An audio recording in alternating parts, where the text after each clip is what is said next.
everybody, welcome to the show. My name is Amanda Ostrander. I am a teacher-turned-homeschool mom, and this is Raising A to Z, a place where we talk about all things homeschooling, and today I'm going to give you a term update.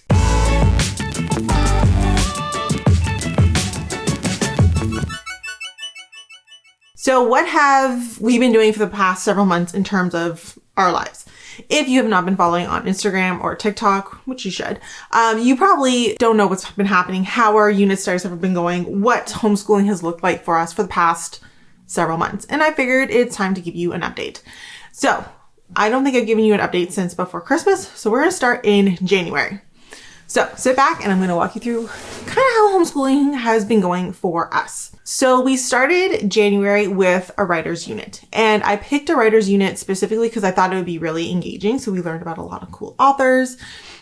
We started writing our own stories. We learned about building characters and plots and all that kind of thing.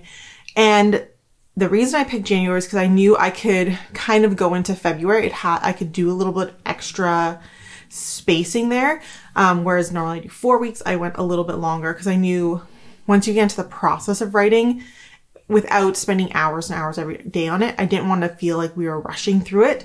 And so that's what we did. We took a little bit extra time. It kind of ran into February a little bit, especially given some of the things that happened in January. We ended up going on a surprise trip with the kids. I'll leave a link to that video here if you're interested. But we ended up surprising our kids by taking them to Mexico for 5 days in the middle of January, which was wonderful. I'm not going to lie. It was absolutely lovely. 27 degrees, sun, beach, pool, water slides, monkeys and peacocks, and it was wonderful. We had a lovely time. But taking that kind of week off in January kind of like pushed us back a little bit. And so I kind of semi-planned for that. And so it worked out really well for us. My kids ended up writing their own stories and illustrating them, and they absolutely loved the writer's unit. So that was a really kind of fun January for us. And then going into February became kind of a weird month for us. Like I said, because we extended our unit study into February knowingly, because I knew we'd be taking a week off. I also knew it was going to take a bit longer.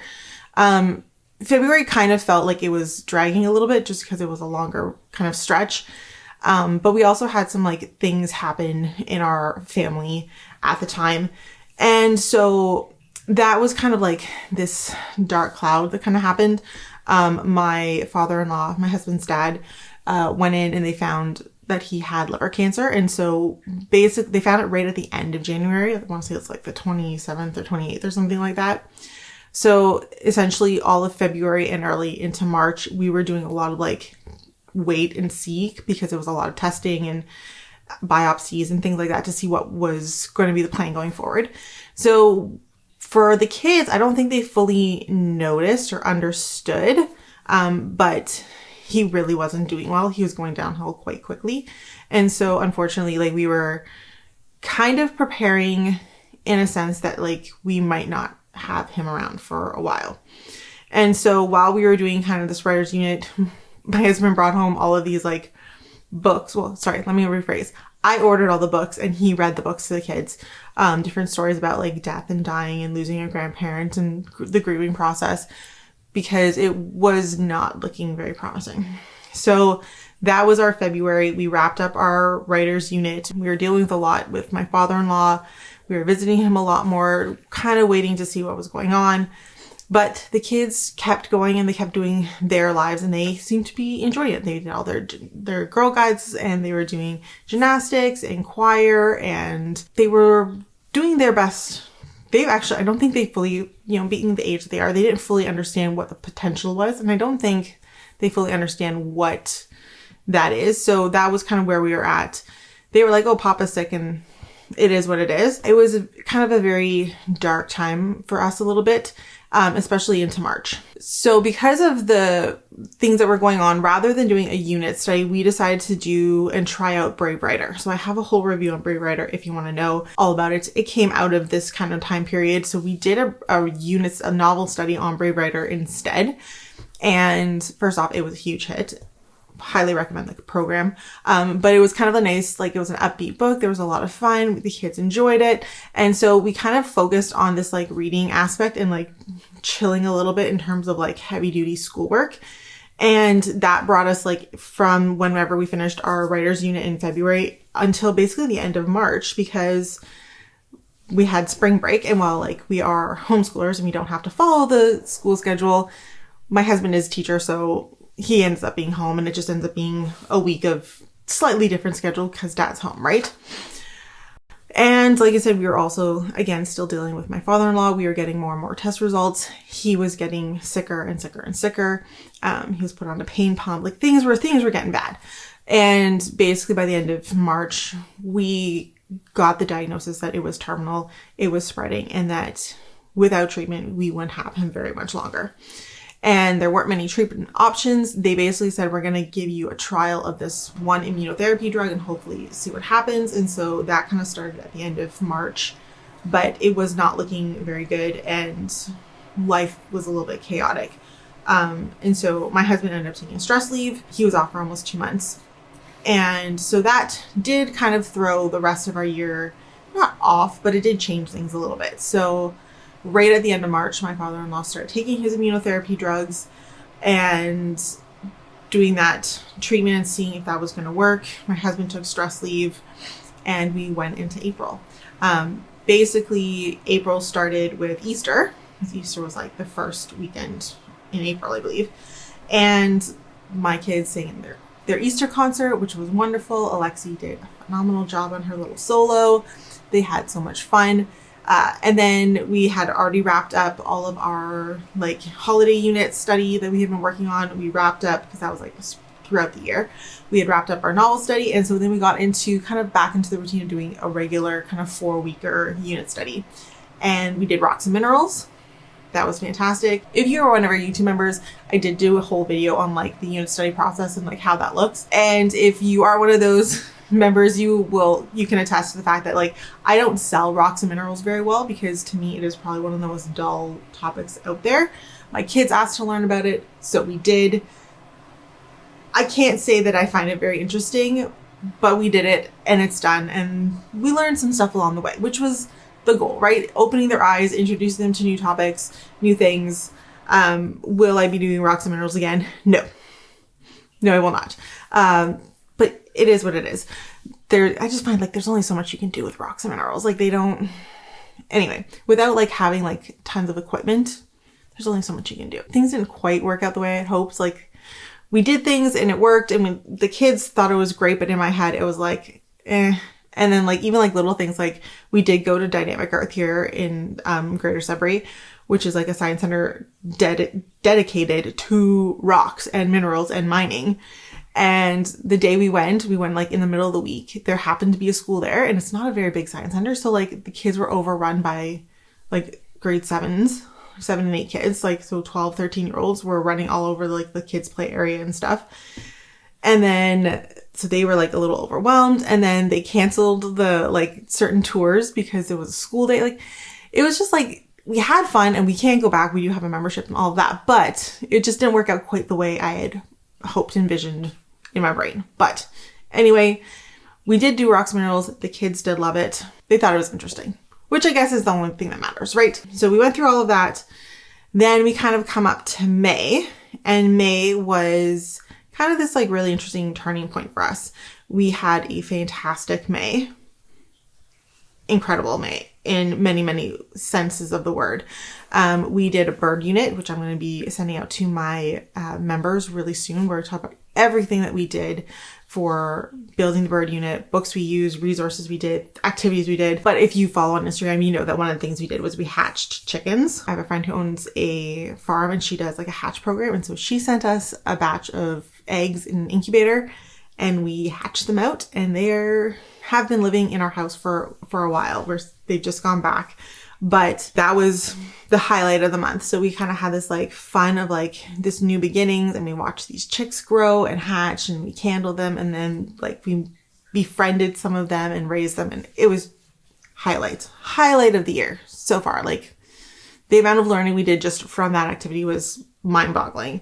And then I paired that with the Good and the Beautiful Birds unit, and we were kind of like in the middle of like the bird education learning hurricane. Like it was fantastic, the amount of learning that was happening in our house. And then also like at the same time, while we were like having these really cool experiences with birds and with the chicks and like doing this unit that was just like so engaging for my kids.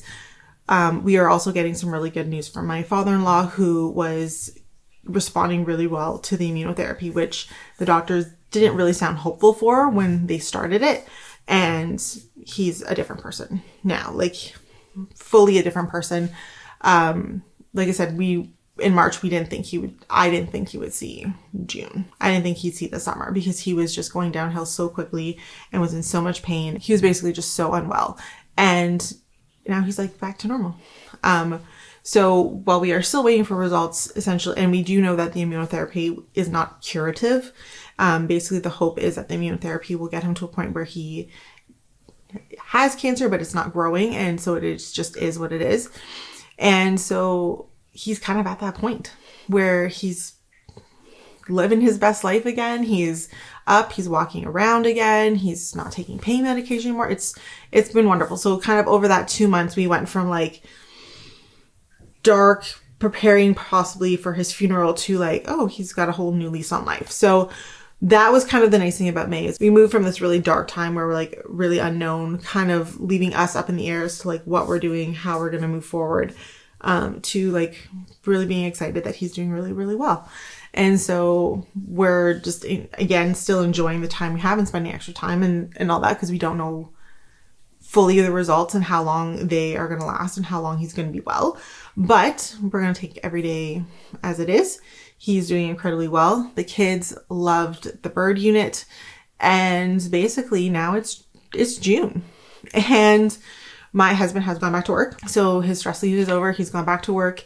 And so we have 1 month of kind of back to our regular routine. It's only a month and then it's summer and he'll be back home again, which is kind of weird for us, but it is what it is. So we're going through, we have 1 month left. We have one more unit study, which is going to be bees, and we're going to do some stuff with that.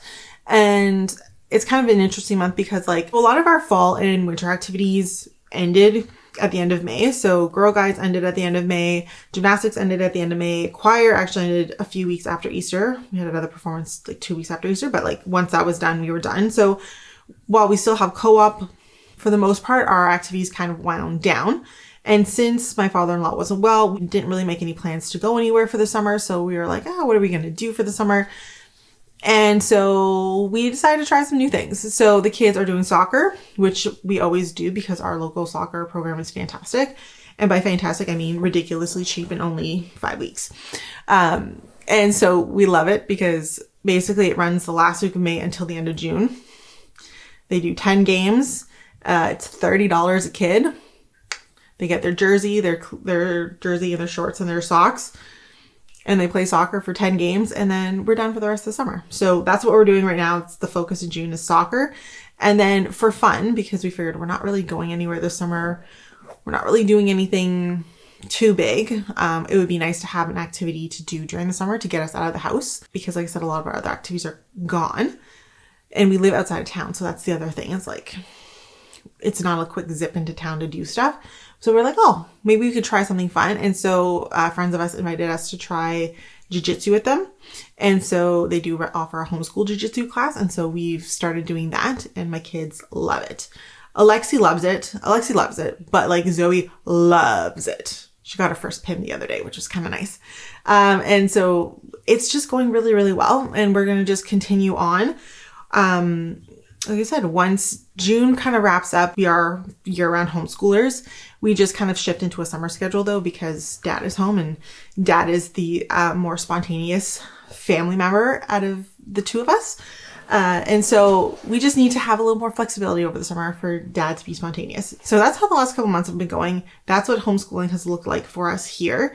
And I'm excited to see what we do over the summer, what we're going to get ready for next year. And I'm excited to just kind of enjoy the summer, do some planting, do some gardening, maybe take a couple of road trips. But like for the most part right now, we're just like gearing into like kind of finishing off some things and like having a bit of a different routine for the summer. Thank you so much for watching. Make sure you follow us on Facebook, Instagram, and TikTok. And if you guys haven't seen, there are brand new journals available on the website. The Essential Science Journal is available, as well as the Essential Nature Journals. These are fully remastered, fully updated. The Nature Journal includes spaces for you to write all of your favorite observations, poetry, notes, everything, as well as make some beautiful pictures, graphics, rubbings, whatever you want to do. And the Science Journal is great to go with any science program. It has all the steps to walk you through how to take any experiment through the scientific method. And just for fun, it also has a whole bunch of awesome punny science jokes. So if you are interested in these, I'll put links for them down below. And thank you so much for watching. I'll see you guys next time.